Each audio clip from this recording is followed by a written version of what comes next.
Salutations friends, welcome back to my channel. Today's video I'm going to talk to you guys about 10 fragrances I think are fantastic for starting off 2018. So if you'd like to know my picks, then keep watching.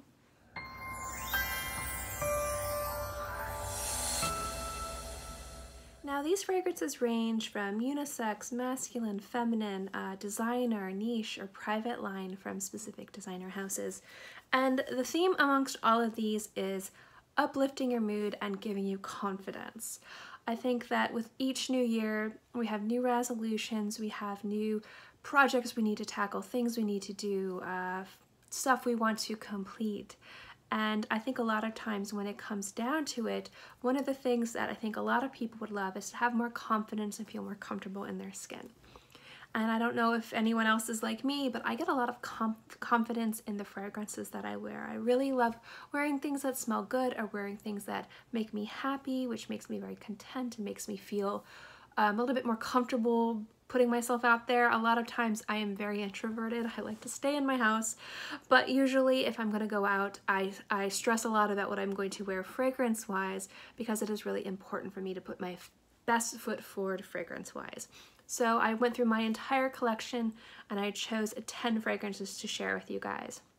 Now these are in no particular order, and I'm not even going to have a top 3, but I just kind of wanted to say that there is a mix of really affordable and also a little bit higher end, niche and designer, and I'm going to tell you guys why I chose each briefly and try and keep this video short. So anyway, let's get into it. So first things first, one of the fragrances I think is most of these could be worn casually, some of these can be worn formally, they're all professional appropriate setting. And so the first one is something that just really uplifts my mood. I think is really beautiful. It's a unisex fragrance, and generally overall it gets a lot of compliments, and it works really well in a variety of different situations or climates, hot, cold, it doesn't matter.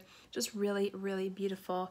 And it's from Maison Francis Kurkdjian, and it's Petit Matin. Now this is a primarily orange blossom fragrance, but it's very robust. It has a nice depth to it. It's not very complex. It's actually a little bit more simplistic, but it's very sophisticated and also very elegant. I'd see if I were to say if this is more of a masculine fragrance or a feminine fragrance. This is one of the orange blossom fragrances that I think pulls a little bit more masculine because it doesn't have that like overtly sweet orange blossom notes. Think of kind of like Neroli Portofino or Fleurs d'Orange from Serge Lutens. It's kind of more of a crisp, like really rugged orange blossom, if that is even possible. But it's really, really sexy, really, really easy to wear, and I think it's just a great way to start the new year.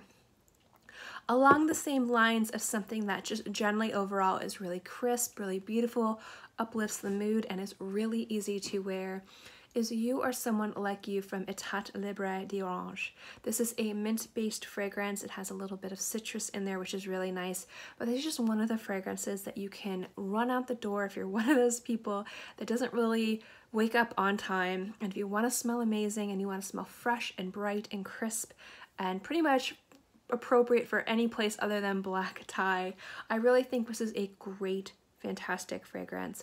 And I think because a lot of people, when they start out the new year, they're not sure where they're going to go or what they're going to do or where life's going to take them, this is just a really easy fragrance to add to your collection that you can wear in pretty much almost every setting.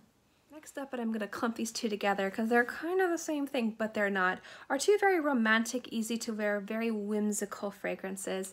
And both of these were created or inspired by love. So if you're looking for something romantic, if you're looking for something feminine and youthful, both of these are fantastic.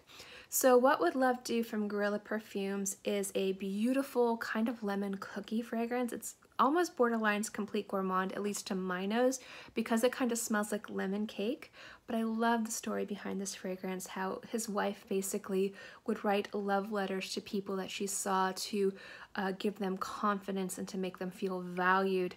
And I think having that type of mentality is a fantastic way to go into 2018 because there's a lot going on in the world, and I feel like all we could use to remember that we have value. So I really love the story behind this, and the smell is delicious. And this next one comes from Perfumology, and it's Blyss. And this was created as a love letter to his wife, and it is a beautiful, sparkling, effervescent rose. It's a different take on rose, so if you don't like rose fragrances, you might actually like this.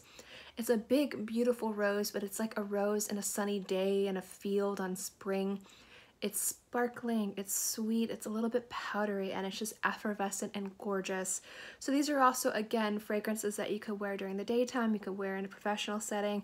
And I don't know if you could dress this one up so much, but I think this one would be really beautiful if you're going on a date or you're going out to dinner, or if you're going someplace a little bit more formal at night. I think this would actually be a really startlingly sophisticated fragrance for black tie events while still being really easy and casual that you could wear during the day. This is a fragrance from Zoologist, and I love this fragrance so much. I really genuinely love Victor's point of view when it comes to fragrances, which is why I really appreciate Zoologist. But this one, I think, again, kind of going down to wearing it during the day. You can dress it up, dress it down. Great fragrance to add to your collection, and also gives you confidence and courage and just oomph.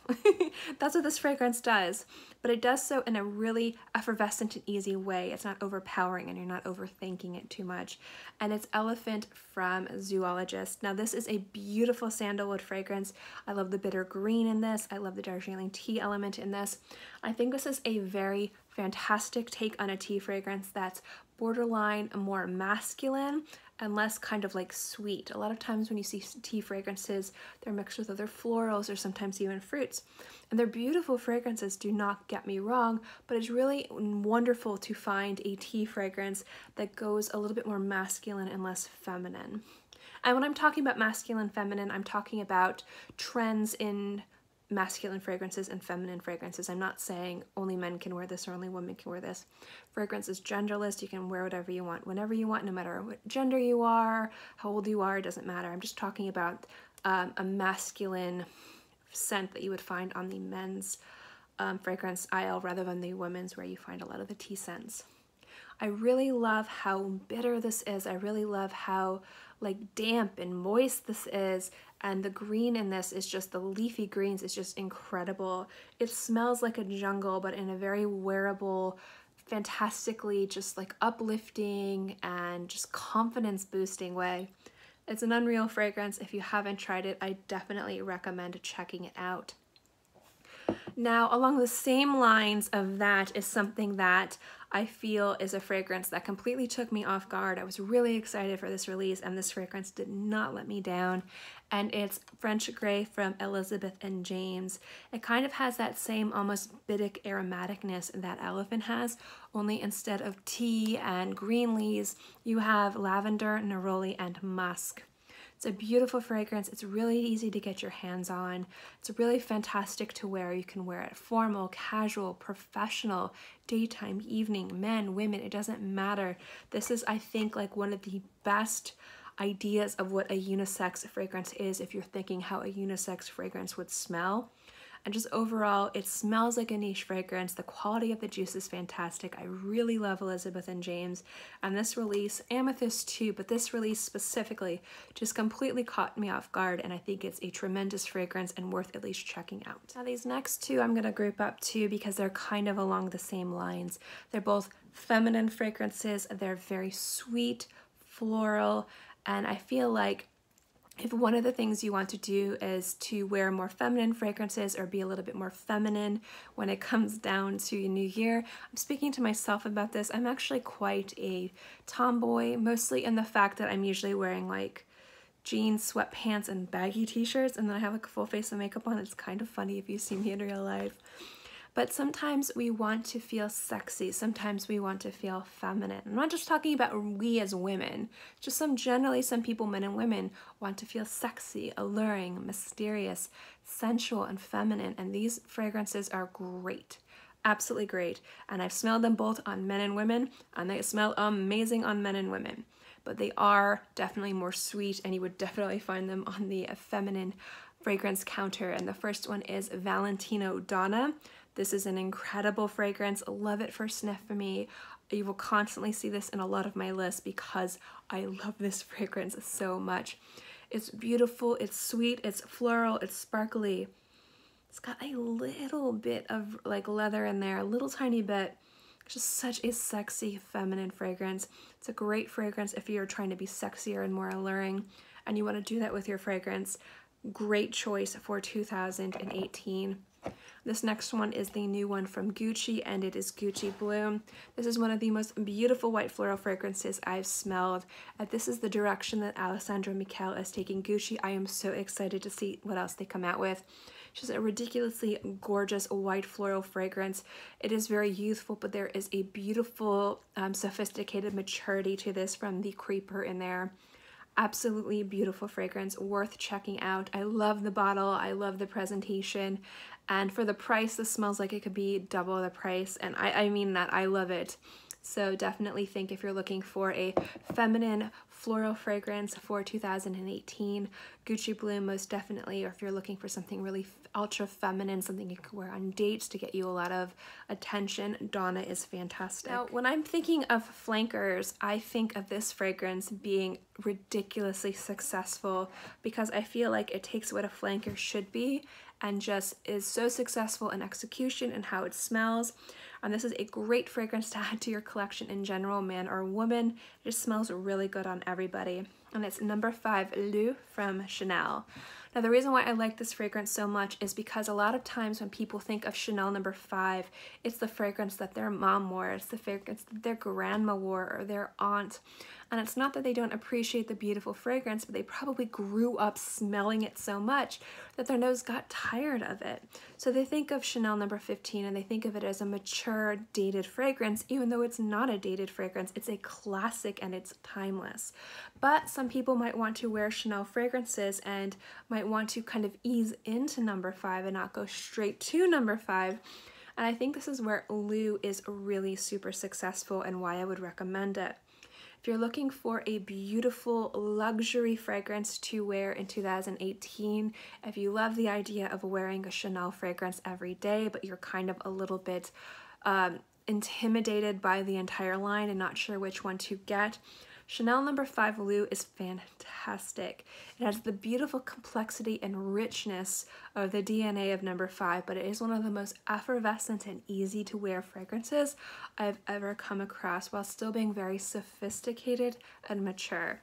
So it's a beautiful balance between mature and sophisticated and youthful and playful, but you don't for a second lose the Chanel No. 5 DNA. So I just think this is a great fragrance to add to your collection, a great fragrance to take you into 2018, and a staple that you should add to your collection, especially if you're a Chanel lover or you're trying to get into Chanel fragrances and you're not sure where to start. Last but not least is probably my most complimented fragrance. It kicked Terracotta Le Parfum of Guerlain completely out of the ballpark for my most complimented fragrance. And the reason why I wanted to include this is because this to me is a unisex fragrance that is a beautiful floral gourmand that does a fantastic, and I mean fantastic job of skirting the line between masculine and feminine. So you got a lot of masculine aspects to this, you got a lot of feminine aspects to this, and instead of it being kind of like a unisex fragrance, it's constantly fighting for which side it wants to be, and I love that. And it's from Maison Lancome, and it's Jasmins Marzipane. Now, the feminine aspect in this is the sweetness of the jasmine with this sweetness of the almond, but there's an almond wood in here, you guys, that is just so ridiculously beautiful, that kind of anchors the jasmine, and it also gives it a nice base so it can just kind of shoot to the stars and be a phenomenal jasmine scent. It smells so good on men, so sexy on men, and it smells ridiculously beautiful on women. I get stopped all the time when I wear this, and this is one of the fragrances I reach for when I'm gonna be meeting other frag heads and they are like, what are you wearing? Oh my gosh, it's incredible. And I'm like, it's this, it's so good. Because it is, it's an absolutely phenomenal fragrance, especially if you're a jasmine lover. So if you're looking to get into some more designer fragrances, but you wanted something that not everybody wears, but it's gonna gather you a lot of attention, I really think Jasmins Marzipane is a great choice. It's just beautiful and fantastic and phenomenal all around. Anyway, that's my top 10 for 2018. I hope you enjoyed this list. Sorry, the video was a little long. I would love to know what you guys pick. What do you think of my choices? Do you agree? Do you disagree? Are you a little bit unclear of why I chose what I did, which is completely fine, but I'd love to know what you guys think, and I'd also love to know what you guys think would be great recommendations for starting 2018. So let me know in the comments section below. As always, guys, if you like my videos, remember to give this video a thumbs up. It lets me know to continue doing videos like this. And also don't forget to subscribe because it's free and I'm free, and I put out new videos every Monday through Friday and sometimes on the weekends as well. So I'll always have something for you to watch. In any case, I hope you guys are all happy and healthy. Have a great day, month, year, whatever. And I'll see you next time. Bye.